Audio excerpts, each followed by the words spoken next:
Bonjour, alors on est ravis d'être avec vous ce matin. On va aborder une thématique passionnante, les infrastructures. Comme vous le savez, les besoins supplémentaires en infrastructures, en tout cas pour financer les infrastructures durables, sont considérables. Selon les sources, on estime ces besoins supplémentaires entre 60 et 70 milliards d'euros par an. Alors ce matin, on va s'intéresser à une problématique, financer la décarbonation. Quel modèle de financement? Quelle solution? Quelle structuration? Je suis ravi d'être avec vous. Je suis Mickaël Bérébi, je suis directeur du conseil en investissement chez Duo CIACI. Duo CIACI qui est un cabinet de conseil, un courtier en assurance également. S'associe également avec moi deux départements qui travaillent, le premier sur les risques financiers, notamment dédiés au sein des institutions financières, et un second qui, lui, intervient notamment dans le risque de crédit et le risque politique, notamment dans le cadre de couverture. Pour répondre à cette problématique, nous avons un panel de 4 intervenants qui, vous allez le voir, en réalité, travaillent chacun à différents maillons de la chaîne de valeur, ce qui va rendre cette table ronde passionnante. À ma gauche, Thibaut Sauvage. Bonjour Thibaut, vous êtes directeur principal en financement d'infrastructures au sein de la Caisse de dépôt et de placement du Québec, deuxième fonds de pension au Canada. Ensuite, nous avons Samuel Bordelot. Vous êtes avocat, associé en énergie et infrastructure au sein du cabinet d'avocats d'affaires Linklaters. Nous avons ensuite René Cassis. Bonjour René. Vous êtes partenaire au sein d'Aquila Capital, une société de gestion spécialisée dans les actifs réels et en infrastructures durables. Et enfin, Rudy Hayat, vous êtes directeur commercial monde chez GESMAR. Alors vous allez nous en parler justement de GESMAR, qui est leader mondial des équipements et des services de pause, maintenance ferroviaire. Avant d'aborder la question du financement, peut-être s'intéresser aux enjeux de la décarbonation avec vous, notamment Rudy. Lorsqu'on a préparé cette table ronde, vous nous avez dit que GESMAR avait amorcé un virage stratégique en 2017 en devenant le premier acteur à se lancer dans la fabrication de machines d'entretien électrique. Peut-être pourriez-vous nous décrire brièvement un peu les particularités de votre marché, mais aussi les raisons qui vous ont conduit à innover? Oui, Mickaël, bien sûr. Bon, tout d'abord, pour ceux qui ne connaissent pas GESMAR, donc on est un industriel français, une entreprise familiale qui a maintenant plus de 100 ans. Donc, on travaille uniquement sur le chemin de fer, mais quand je dis sur le chemin de fer, on fabrique des équipements qui sont destinés aux entrepreneurs ou au chemin de fer pour la pose, le contrôle et la maintenance de la voie ferrée. Donc, pour répondre à la question de Mickaël maintenant de manière un petit peu plus précise, donc qui sont en fait nos clients? Donc nous, nos clients, comme je l'ai dit tout à l'heure, ce sont soit des entrepreneurs qui vont intervenir sur les voies ferrées, mais ce sont aussi les chemins de fer qu'on peut trouver à travers le monde, qui peut-être on peut dire qui se répartissent sous 4 segments différents, qui sont les chemins de fer industriels, pas trop connus en France, mais qui sont assez nombreux ailleurs, les chemins de fer urbains. Et ensuite, on a 2 autres types de chemins de fer de transport de passagers qui sont les lignes à haute vitesse et les conventionnels. Donc, pourquoi on a innové en 2017 en fournissant une première gamme de machines alimentées électriquement sur batterie? Tout d'abord, alors c'est au-delà d'être les pionniers, etc., c'est parce qu'on y voyait le potentiel pour les utilisateurs, enfin le bien-être au travail, pas respirer des particules fines, éviter les vibrations, enfin bon, c'est un petit peu en adéquation avec toutes les politiques RSE qui se sont mises en place, mais aussi parce que le chemin de fer, qu'on le veuille ou non, c'est le mode de transport de passagers, ou même de fret d'ailleurs, le plus respectueux de l'environnement, et donc on s'est dit, si on prend l'exemple de la France par exemple, la plupart des locomotives sont alimentées électriquement. Pourquoi pas rendre l'ensemble de la chaîne de valeur complètement électrique en proposant ces équipements donc, à nos clients pour que l'ensemble soit décarboné? Vous, Thibaut, en tant qu'investisseur institutionnel, les infrastructures sont au cœur de votre processus d'investissement.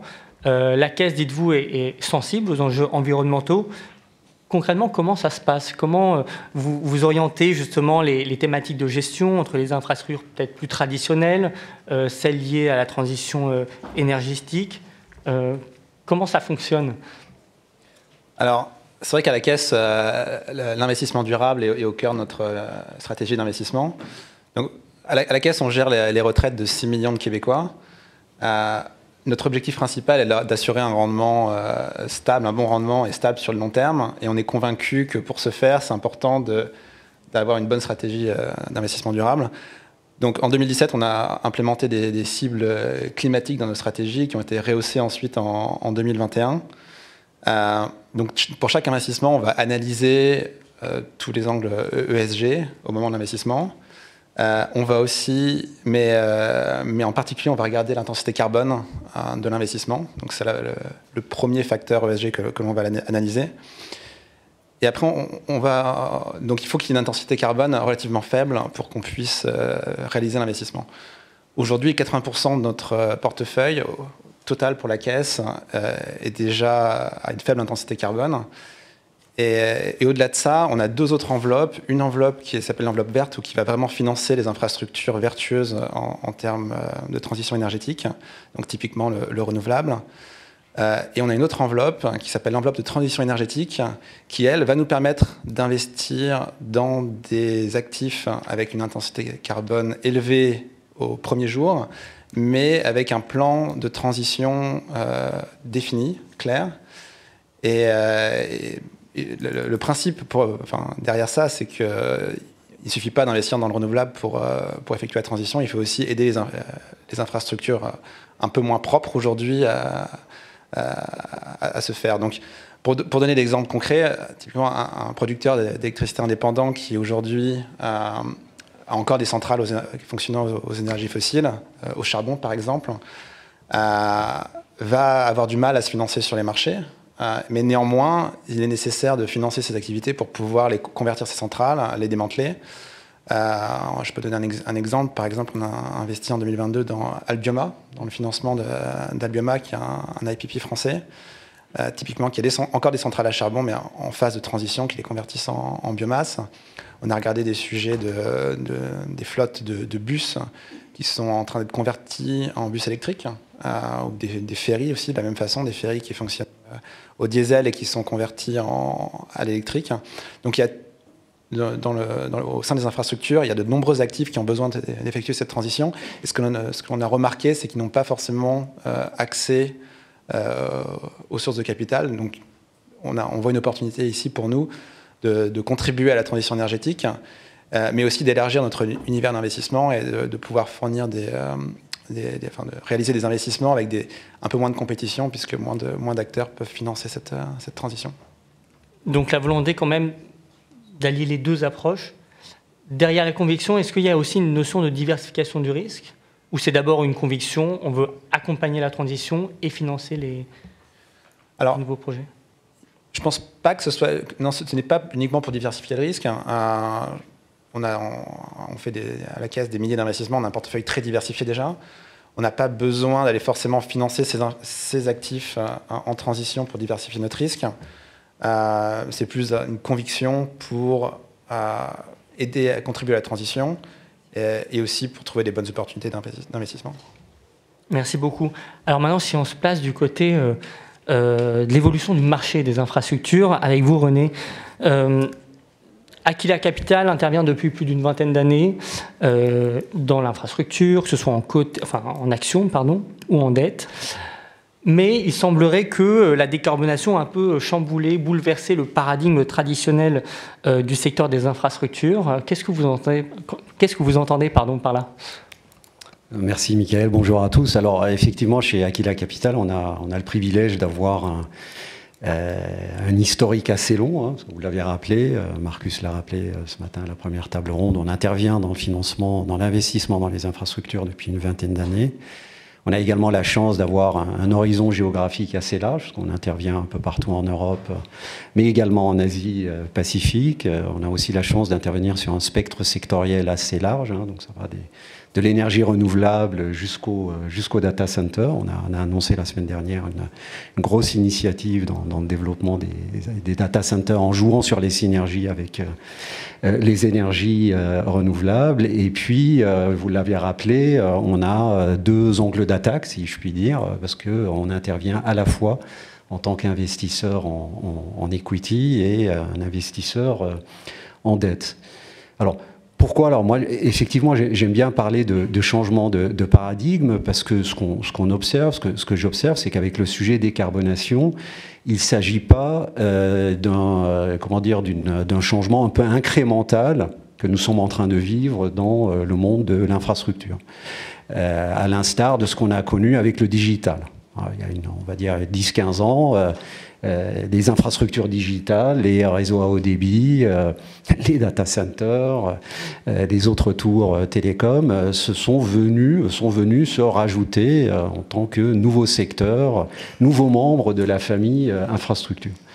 Ce qu'on voit avec le sujet de décarbonation, c'est quelque chose de beaucoup plus transformatoire, parce que notre rôle va évoluer.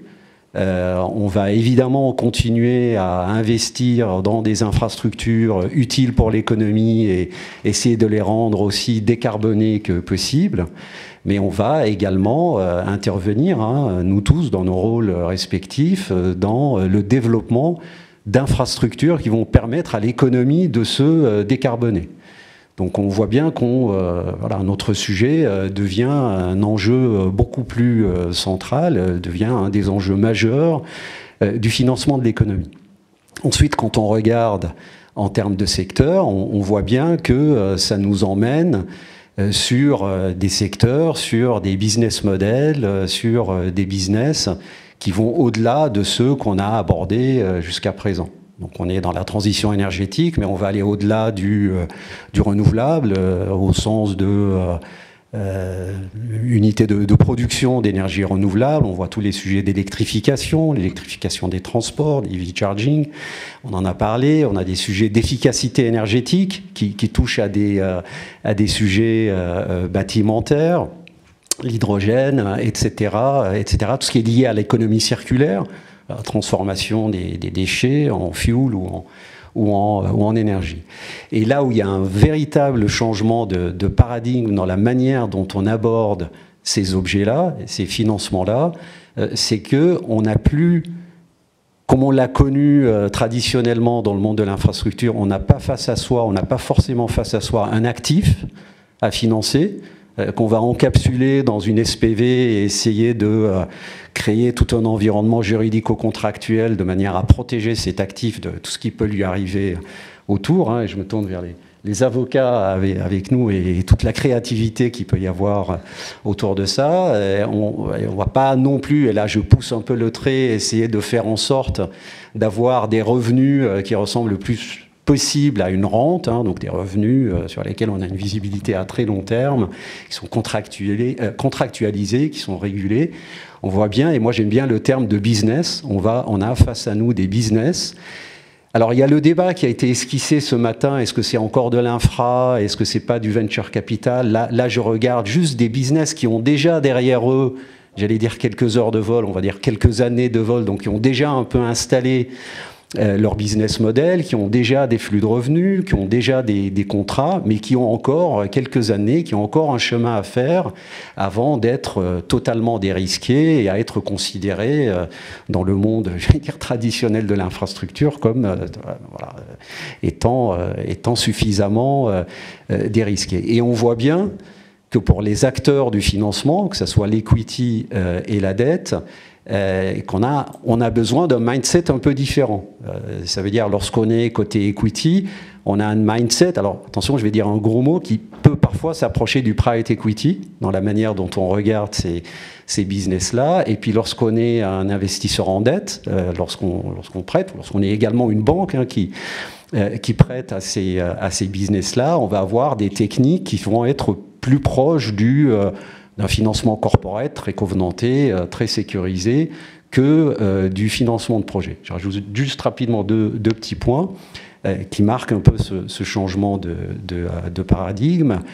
On va manier, on a un aspect, on a un angle innovation, qui n'est pas forcément de l'innovation technologique, mais innovation dans les cas d'usage de technologies existantes. Ça, c'est quelque chose qui n'est pas consubstantiel, qui n'est pas totalement naturel dans le monde des infrastructures. Et puis, ce sont souvent, ces projets-là, ces initiatives sont souvent portés par des équipes, par des hommes et des femmes.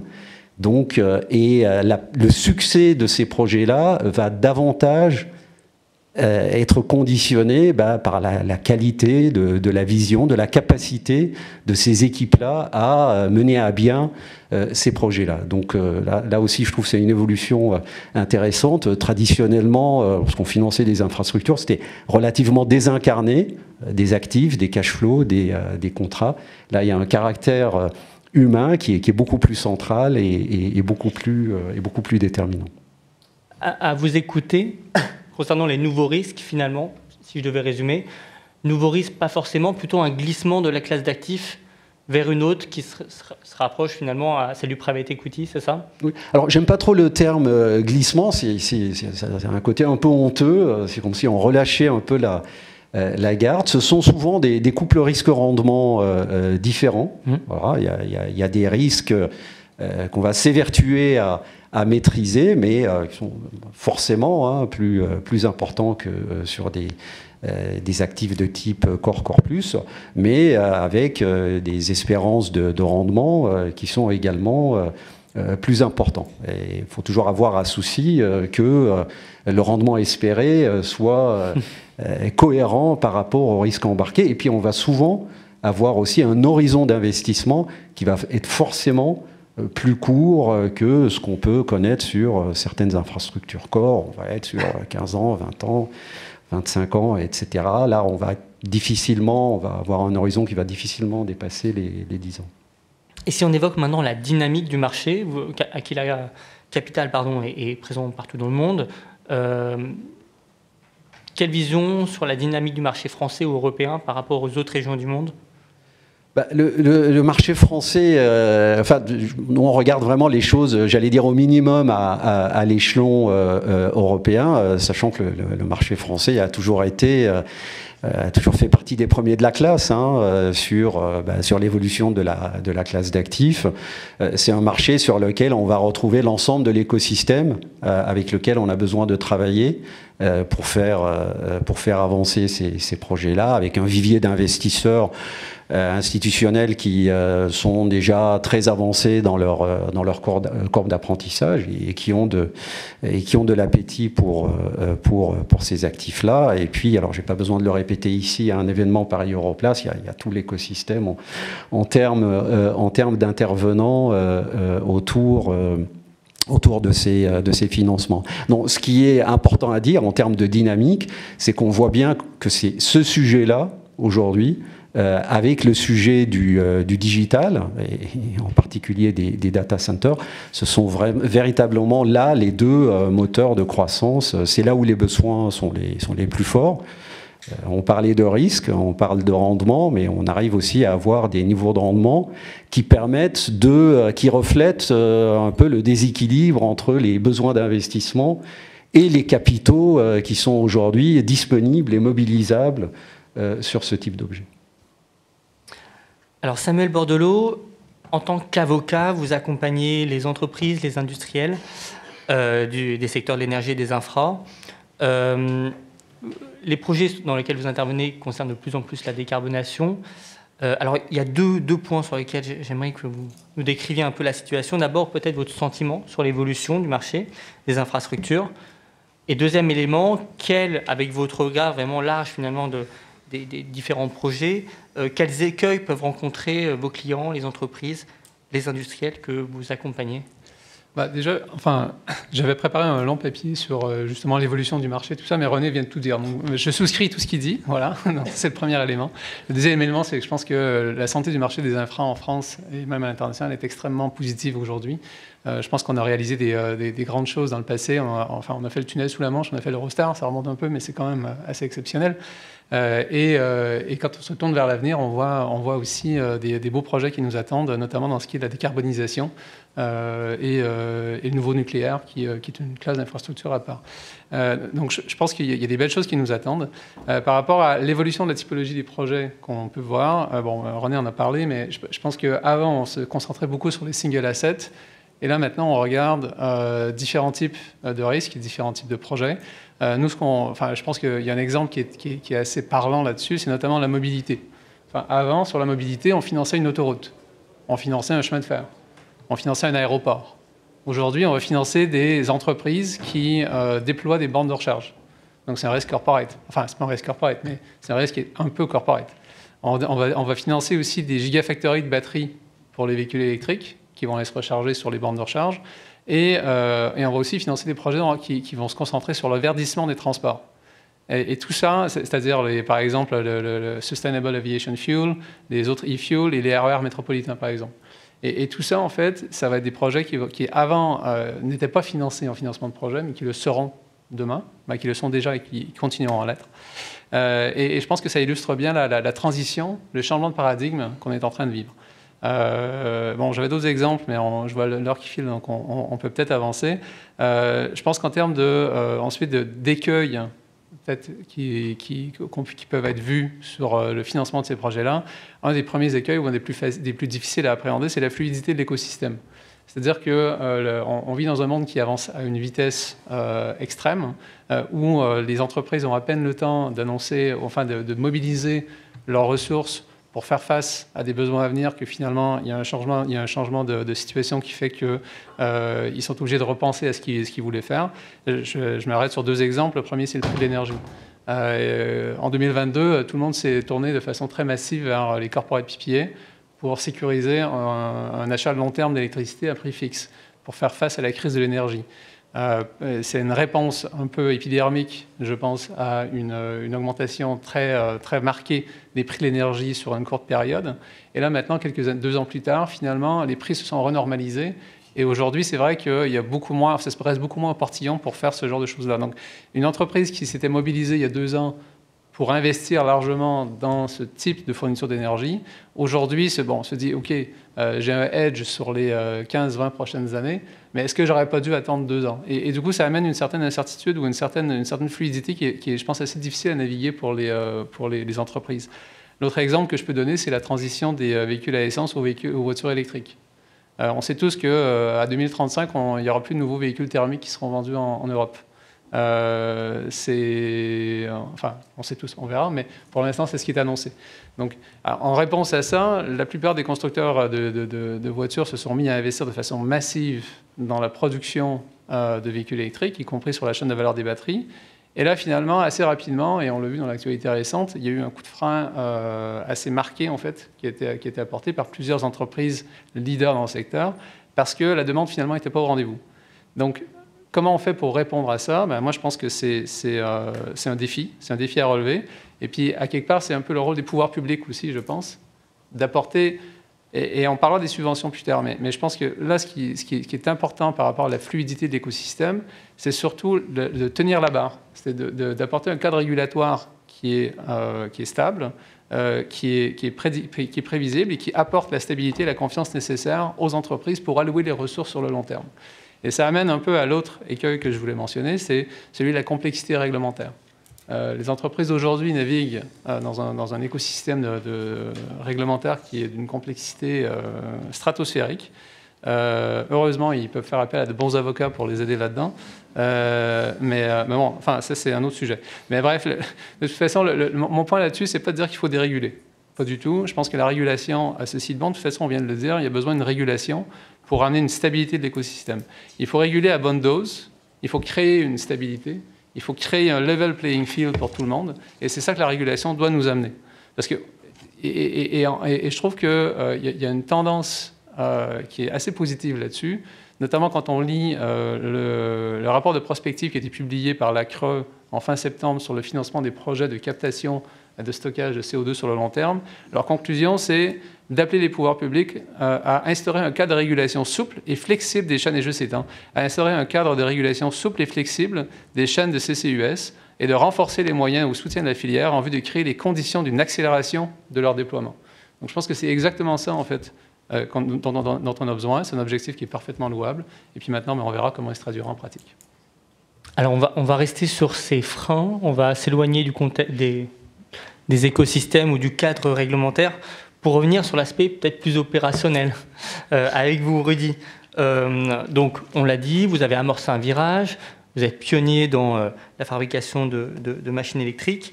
Et pourtant, malgré, donc vous avez évoqué les arguments économiques, vous avez évoqué évidemment les arguments environnementaux, de santé. Tout à l'heure, vous disiez, il n'y a pas le sujet des émissions de particules fines. Et pourtant, ça peut prendre du temps à se mettre en place, en tout cas d'adresser cette nouvelle offre à vos clients. Est-ce que vous pourriez un peu nous donner plus d'éléments pour comprendre les raisons? Oui, je peux un petit peu élaborer. Tout d'abord, en fait, quand vous parlez électrique, batterie, etc., enfin, je vous entendais parler de financement de stations de recharge, et typiquement, dans un chemin de fer, eh ben, vous allez lier une ville à une autre. Alors, quand vous allez être en plein milieu de la ville, ben, recharger ces équipements électriques, ça, bah, c'est plutôt facile, il y a des prises partout. Par contre, si vous êtes en plein milieu de la campagne, là, il y a un autre souci. Donc, c'est complexe en ce sens où les entrepreneurs, ou le chemin de fer qui va aborder son chantier, doit prévoir en avance la capacité énergétique qu'il aura besoin pour tout son chantier. Et donc, comme rien n'est parfait, ils ne sont pas à l'abri de trouver des petites surprises, des complications, des choses comme ça lors des travaux. Et donc ça, c'est un vrai frein, parce que quelle capacité d'énergie, combien de kilos de batterie, etc., je dois emmener sur un chantier en plein milieu de la campagne, bah, ça, c'est une vraie question. Donc ça, c'est un vrai frein à l'acquisition de ces équipements-là. Alors ça ne veut pas dire que nous, GESMAR, en tant qu'apporteur de solutions, on ne va pas réfléchir à des moyens logistiques pour transporter assez d'énergie pour pouvoir décarboner ces chantiers qu'ils ne seraient pas en temps normal, mais ça a un vrai coût. Et donc ça, c'est une vraie barrière. Samuel, il existe des efforts, en tout cas des soutiens, de l'aide publique pour développer les projets d'infrastructure. Qu'est-ce qu'on pourrait faire pour faire mieux, pour accélérer cette décarbonation? Est-ce que vous avez des exemples assez concrets à nous proposer? Ouais, je pense qu'en fait, on pourrait avoir une réponse assez simple. On pourrait juste dire qu'il faut donner plus de subventions. Mais bon, je pense qu'aujourd'hui, ce n'est pas trop le thème. Enfin, ce n'est pas si simple. Il y a une réalité aujourd'hui qui est la situation budgétaire et politique actuelle de la France qui fait que ça ne va pas arriver. D'ailleurs, je vous interromps, désolé, puisque vous ouvrez un autre tiroir. Est-ce que donc j'ajoute cette question à la précédente, est-ce que le contexte dans lequel on vit à ce moment en France, politique et social, remet en cause les objectifs de vos clients? Alors ça, là-dessus, je vais répondre tout de suite et je reprendrai l'autre réponse avant parce que je pense que c'est une question qui est juste, qui mérite d'être posée mais qui est un peu anxiogène, donc on va dissiper ça tout de suite. Pour moi, ça ne remet rien en question, ça fait simplement tendre un petit peu les délais. C'est-à-dire qu'il y a beaucoup d'investisseurs, il y a beaucoup d'entreprises qui aujourd'hui ont des plans de décarbonation, ils vont les faire. Le seul sujet, c'est compte tenu de la situation actuelle, ils vont juste attendre un petit peu. C'est une espèce de situation un peu attentiste qui n'est pas évidente, qu'il faut traiter, je pense. Et ça, là-dessus, je pense que le gouvernement a un rôle essentiel qui est de répéter les mêmes messages, et de reprendre les messages aussi de ses prédécesseurs pour démontrer une stabilité, en fait, à travers les gouvernements successifs sur ces projets qui sont essentiels à notre transition. Je dirais 30 secondes sur l'éolien offshore. L'éolien offshore, ça fait 10, 15, 20 ans qu'on en parle en France. Ça a été extrêmement long à développer les premiers projets. Ils ont finalement sorti, et là maintenant on les voit accélérer. On peut constater que depuis ces 10, 15, 20 ans, il y a eu un discours politique qui a été essentiellement stable, essentiellement unique, de dire il faut développer l'éolien offshore en France. Et ça, malgré les alternances politiques. Et c'est ce type de message, de messaging, et pardon pour l'anglicisme, mais qui est utile, je pense, dans notre industrie, parce que ça donne après aux investisseurs raisonnés, on va dire, le bon état d'esprit. Ensuite, pour revenir sur la première question, est-ce qu'il faut faire, je pense qu'en fait, la vraie question, c'est, bon, il faut faire plus avec moins. Maintenant qu'on a dit ça, c'est bien. Mais ce qu'il faut surtout faire, je pense, c'est cibler l'allocation de la ressource publique pour concrétiser efficacement le levier qu'elle peut apporter au projet de décarbonation. Je pense que, et je remercierai la ministre de la Transition écologique qui a donné le meilleur exemple hier sur CNews. Elle a dit, s'agissant des aides pour les achats de véhicules électriques, enfin, il faut continuer dans cette voie-là, mais il faut surtout les lier à leur empreinte carbone. Donc, je trouvais que c'est une manière assez élégante de dire, en fait, on va favoriser une production européenne en allouant des ressources publiques au déploiement en fait, d'une industrie, d'une transition qui est essentielle pour la nation, mais on va le faire de façon intelligente et on va le faire de façon très ciblée. Donc ça, j'ai trouvé ça plutôt pas mal. Et ensuite, je pense qu'un autre exemple de meilleure allocation de ressources publiques, c'est je pense que quand on se projette un petit peu plus sur le moyen-long terme, on peut regarder sur le sujet des subventions dans le domaine des productions d'énergie de sources renouvelables. Je fais exprès, c'est un sujet un peu chaud, mais je vais quand même lancer le pavé dans la mare. Les renouvelables en France, ça a commencé il y a 30 ans, et ça a commencé grâce aux subventions. Je pense que tout le monde le reconnaît. S'il n'y avait pas eu de subvention il y a 30 ans, il n'y aurait pas de renouvelables aujourd'hui, et on peut remercier le gouvernement de l'époque d'avoir eu cette vision-là. Aujourd'hui, par contre, on voit de plus en plus de projets qui arrivent à se concrétiser sans aucune subvention, qui arrivent à se concrétiser à l'aide de contrats d'off-take privés, 100% privés, dont on parlait un petit peu tout à l'heure, et qui démontrent bien que le secteur des énergies renouvelables est en train de s'affranchir en fait de ce besoin de subventions. Je pense que c'est une industrie qui continue à faire face à de nombreux défis, notamment sur tout ce qui est hausse des coûts, etc. Et les subventions resteront nécessaires pendant un certain temps, ou en tout cas, il faudra les faire évoluer. Mais je pense que sur le moyen long terme, il y aura moyen de réallouer une partie des aides publiques ou des ressources budgétaires de la France vers d'autres industries, enfin d'autres modèles de décarbonation qui en ont plus besoin, parce qu'on parle de technologies qui ne sont pas matures aujourd'hui, comme les renouvelables n'étaient pas matures il y a 30 ans.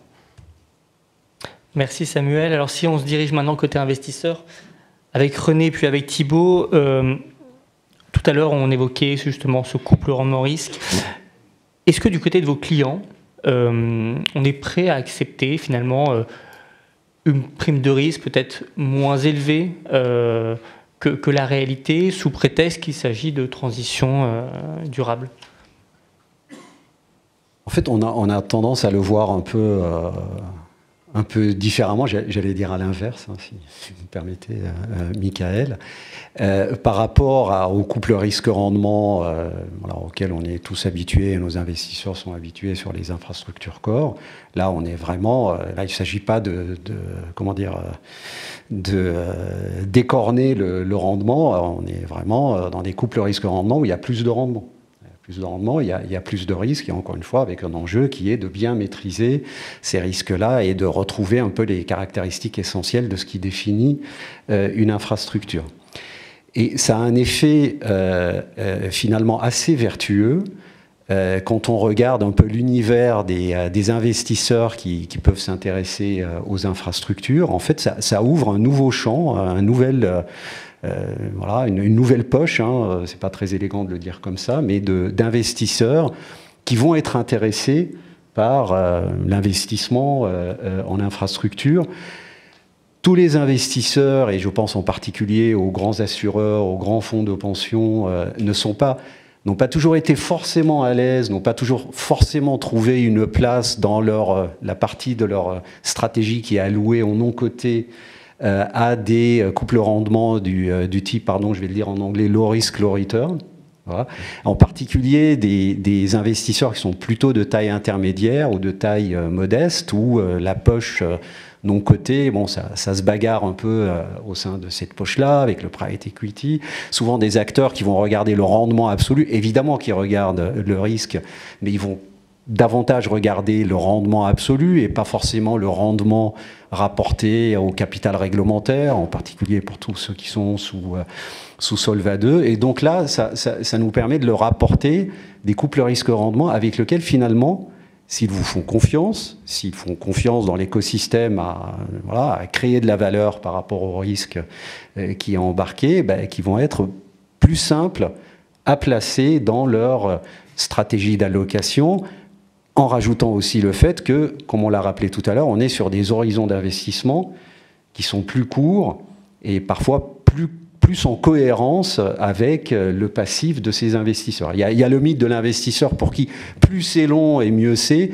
Non, il y a quand même tout un pan du monde institutionnel pour lequel le très très long n'est pas forcément évident. Donc voilà, nous on trouve que ça ramène au vivier des investisseurs qui peuvent nous accompagner dans nos projets, de nouveaux, de nouveaux amis. Et alors sans parler également, il y a une grande thématique dans les actifs privés, c'est comment amener des investisseurs privés, des personnes, pour contribuer au financement des infrastructures, en tout cas, je dirais des family office, des personnes à haut rendement, à haut patrimoine. Ce couple risque-rendement peut être parfois plus attractif que de l'infrastructure. Et vous, Thibault, en tant qu'investisseur institutionnel, qu'en est-il de cette fameuse prime de risque? Comment vous l'abordez? Et Samuel l'abordait tout à l'heure, nécessité d'avoir des indicateurs quand même pour piloter cette intensité carbone. Comment vous êtes organisé pour piloter tout ça? Alors, il y a deux questions. Là, j'ai commencé avec la première sur le couple risque-rendement. Notre objectif, nous, c'est d'avoir le meilleur rendement possible pour les retraites des Québécois. Donc, on va vraiment on va pas faire d'efforts sur le retour pour le risque que l'on prend. Ce que l'on voit sur le marché de la transition énergétique, je pense qu'il y a beaucoup de projets de types de risques différents. Je dirais que pour les projets les plus faciles à comprendre, ce qu'on appelle plain vanilla, effectivement, on voit des retours qui sont très compressés de notre point de vue, alors c'est subjectif bien sûr, qui ne reflètent pas forcément le risque qui est pris par les investisseurs. Et ça s'explique parce qu'aujourd'hui, beaucoup d'investisseurs cherchent à verdir leur bilan ou leur portefeuille et vont plutôt avoir tendance à viser des actifs peut-être plus simples à comprendre, plus matures, et à faire peut-être un sacrifice sur le retour. Donc nous on va éviter ce genre d'actifs, on va se concentrer sur des profils de risque peut-être un peu supérieurs, un peu plus complexes, où on peut obtenir de bons couples rendement-risque. Sur la deuxième question, sur tout ce qui est suivi des investissements, alors à la CDPQ, on investit à travers tout type d'actifs, donc on peut être à la fois en equity, on peut être en dette. C'est très différent, le suivi, parce qu'on n'a pas le contrôle, on n'a pas forcément le même accès à l'information.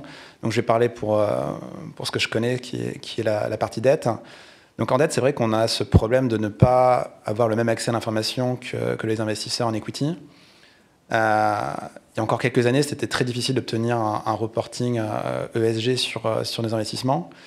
La façon dont les investisseurs en dette ont pu évoluer ces dernières années, il est double. D'une part, on a beaucoup d'outils externes, des benchmarks, même avec l'intelligence artificielle qui permet de capturer beaucoup d'informations. On arrive à avoir un certain reporting sans que l'actionnaire nous le communique. Et l'autre, Samuel doit le savoir, c'est qu'on arrive maintenant de plus en plus dans la documentation financière à avoir des clauses qui obligent les actionnaires à nous fournir ce reporting. Donc nous, à la CDPQ, on va faire un reporting annuel sur nos actifs, qu'on ait accès à l'information directement via la documentation ou via des benchmarks, via d'autres outils. Et puis bien sûr, on va vérifier que nos investissements performent en ligne avec ce qui était anticipé. Je m'attarderai un petit peu sur les investissements qui vont dans notre enveloppe de transition énergétique, où cela demande plus de suivi parce qu'on veut s'assurer qu'ils vont bien effectuer cette transition. Donc pour cela, on a des KPIs, ça peut être l'intensité carbone, ça peut être le mix de renouvelables dans le portefeuille. où là, on va les suivre de très près, ces indicateurs, et on va s'assurer qu'ils sont bien respectés par l'emprunteur, pour deux raisons. D'une part, on veut valider notre thèse d'investissement qui est cette transition, et d'autre part, on veut aussi limiter le risque de refinancement, parce qu'on finance cet actif aujourd'hui qui a un certain plan. Dans 5 ans, si cet actif est encore très exposé aux énergies fossiles, il sera très compliqué de le refinancer sur les marchés. L'accès au capital sera très complexe, donc on veut s'assurer que l'actif soit, entre guillemets, propre à maturité. Alors pour ça, on a différents moyens, mais on a des pénalités pour les emprunteurs qui sont que s'ils ne respectent pas ces indicateurs, il peut y avoir une augmentation de la marge, il peut y avoir des cash sweeps. On a fait un investissement l'an dernier dans une plateforme de producteurs d'électricité indépendants qui comporte les deux. On veut s'assurer qu'il y a plus de 70% de renouvelables à la maturité de notre financement. Alors Rudy, lorsque vous aviez amorcé ce virage, vous êtes financé en propre, finalement. Il y a d'autres projets de transformation chez GESMAR. Est-ce que vous comptez refaire le même type d'opération ou vous allez élargir un peu le spectre des financements possibles? Oui, alors Michael, juste, oui, ça va être différent, mais je voudrais juste compléter d'un point de vue industriel ce que Samuel a dit tout à l'heure. En fait, vous disiez qu'il y avait enfin, si j'ai mal compris, vous disiez qu'il y avait différentes formes de subventions et que c'est très compliqué pour les entreprises de naviguer dedans. Nous, on a un exemple qui est hyper probant. En fait, on a appris en fait, totalement par hasard que pour les engins non routiers électriques, le gouvernement a mis en place une subvention de suramortissement. Et en fait, aujourd'hui, même quand il existe donc des initiatives qui sont super bonnes, en fait, en fait, la promotion n'est pas forcément aux bons endroits. Et donc, en fait, c'est, je ne vais pas dire un coup d'épée dans l'eau, mais nos clients, à la fin, n'en bénéficient pas. Et si nos clients n'en bénéficient pas, nous non plus, puisqu'on vend moins. Donc ça, c'était le point numéro 1 que je voulais dire. Le point numéro 2, il y a aussi une autre chose qui est importante, c'est que dans les chantiers électriques aujourd'hui, comme ils coûtent plus cher, il est important que le donneur d'ordre, ou le gouvernement, disent que ces chantiers doivent être faits en pur électrique, parce qu'ils coûtent plus cher. Donc ça veut aussi dire que le coût du chantier à la fin sera plus élevé, mais le retour sur le futur, c'est que tout est plus green, quoi. Donc ça c'est quand même gagnant de ce point de vue-là. Et donc il y a vraiment eu aujourd'hui très peu d'exemples où il a été imposé d'utiliser des machines électriques. Alors en France, il y a le Grand Paris. Sur une grande partie du Grand Paris, ça a été le plus grand exemple. Mais en fait, il y a d'autres pays comme la Suisse ou des zones comme la Scandinavie où ça, c'est quand même beaucoup plus récurrent. Et donc, la transition est forcée d'une manière plus soutenue. Ça existe aussi au Canada, notamment dans la zone de Toronto, où il y a des gros efforts qui sont faits dans ce sens-là. Mais en France, voilà, à part cet exemple très précis sur le Grand Paris, il n'y en a pas eu beaucoup. Donc, je m'excuse, je reviens... Non, mais c'est important de le préciser en termes de besoins pour accélérer, c'était un peu la question de tout à l'heure, comment accélérer la décarbonation. Il y a aussi un levier réglementaire qui est considérable. Voilà. Donc maintenant, je reviens sur la question comment on va financer les équipements futurs, puisque c'était votre question. C'est sûr qu'aujourd'hui, je pense qu'on n'ira plus en fonds propres. Qu'est-ce qui s'est passé ? En 2017, on était pionniers. En fait, nos équipements ont besoin de beaucoup d'énergie et donc il fallait trouver des batteries des batteries compactes en fait, capables de distribuer assez d'énergie pour faire fonctionner nos équipements. En 2017, ça n'existait pas. Aujourd'hui, avec la démocratisation des batteries, on voit bien qu'il en existe de tout type. Il s'est passé 7 ans, mais ça a été vraiment une vraie évolution, voire une révolution.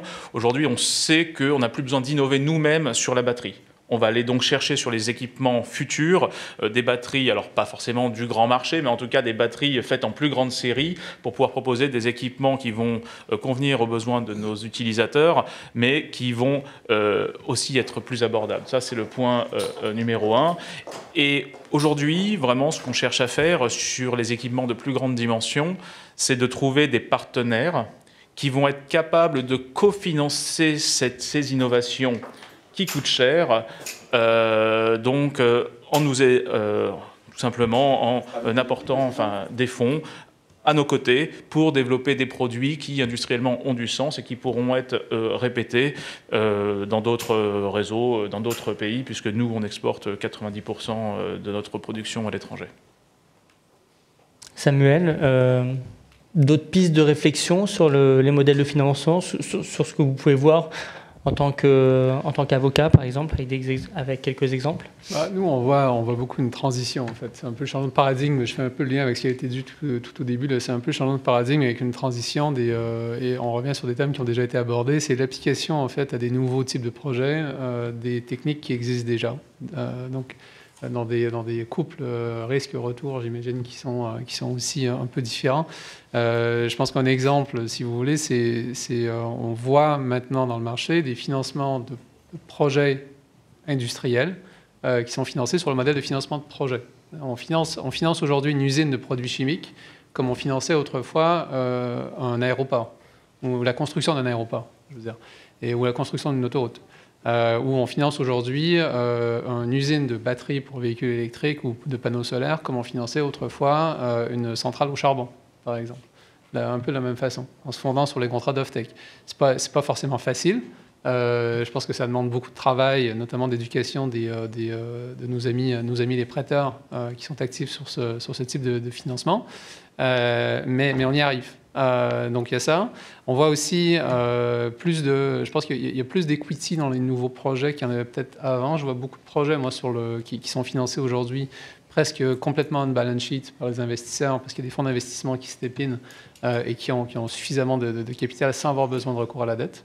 On voit ça. Et puis, sinon, je pense que c'est le dernier élément, c'est qu'on voit de plus en plus de financements dans la transition énergétique qui sont réalisés sur le modèle moi j'appelle ça des financements whole business. Donc ça ressemble à des financements corporate. C'est des financements où on peut appeler ça des financements de plateforme aussi, où il y a un financement qui est élevé au niveau de la holding, donc la société opérationnelle avec des employés, le business, etc. Et des lignes CAPEX pour ensuite financer les besoins en capitaux pour le développement de nouveaux projets. Et ça évite d'avoir recours à des financements recours limités qui, eux, sont beaucoup plus contraignants en termes d'exploitation. Merci, messieurs, pour tous ces éléments très intéressants. Alors, avant de passer aux questions-réponses, et j'en suis navré, j'aurais dû le préciser en introduction, on a la chance d'avoir Laurent Zilberberg, inspecteur général à la Caisse des dépôts, peut-être pour clôturer cette table ronde et présenter quelques éléments du rapport d'un groupe de travail de Paris Europlace. Oui, merci. Merci beaucoup. Alors déjà, je vais échouer puisque je ne participerai pas à l'équilibre homme-femme de cette table ronde. Ça, c'est le premier échec.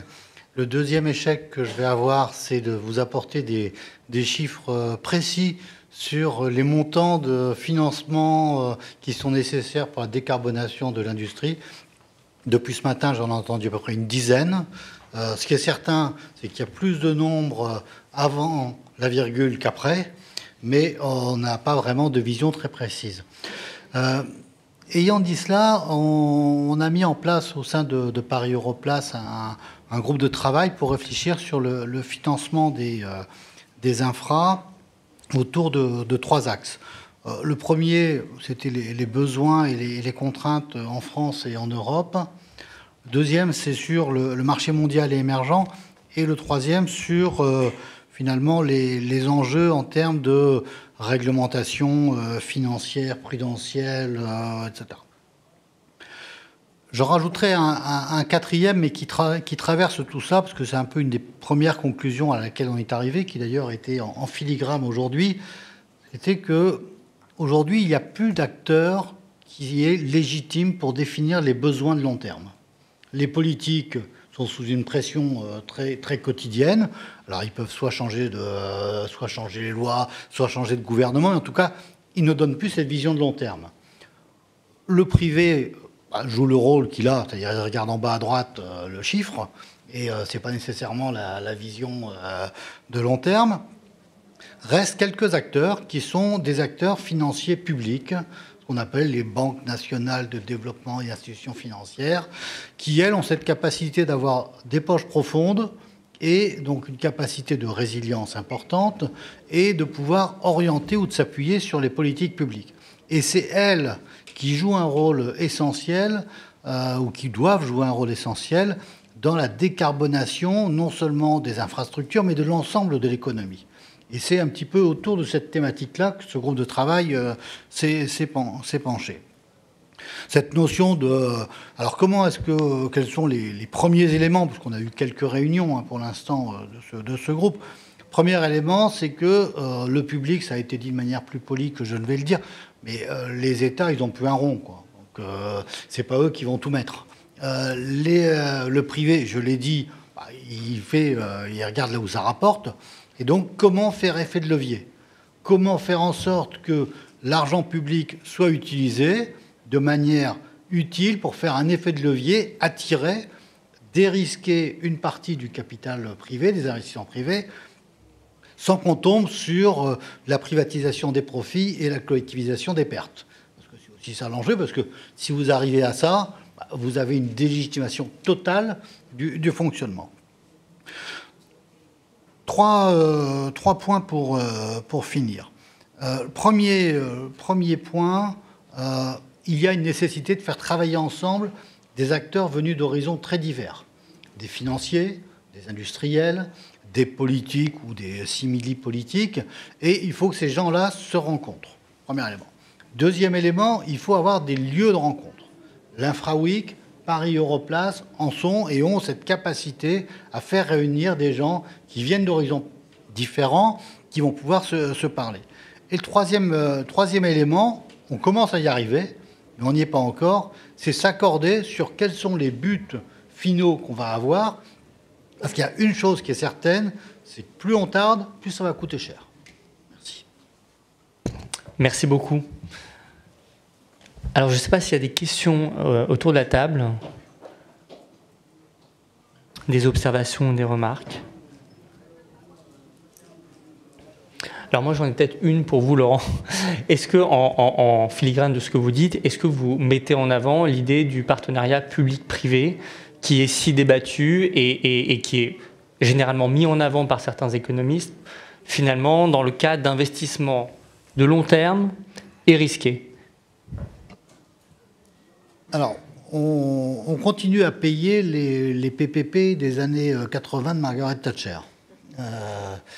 Les PPP ont gardé pendant très longtemps une image extrêmement négative parce qu'ils ont abouti à cette collectivisation des pertes et privatisation des profits dans l'Angleterre la Grande-Bretagne des années 80. Aujourd'hui, je pense que les modèles juridiques ont vraiment beaucoup évolué. Et les besoins financiers sont là. Et que, comme je disais, là où le public n'a plus l'argent pour le faire. Alors, est-ce que ça s'appliquera partout? Sans doute pas. Est-ce que les PPP sont nécessaires? La réponse est oui. Aujourd'hui, il n'y a pas d'autres solutions pour faire levier. Enfin, il y a des autres solutions, mais pour faire réellement levier, pour attirer de l'argent privé, les PPP vont nécessiter, permettre cela. Et donc, oui, c'est une solution.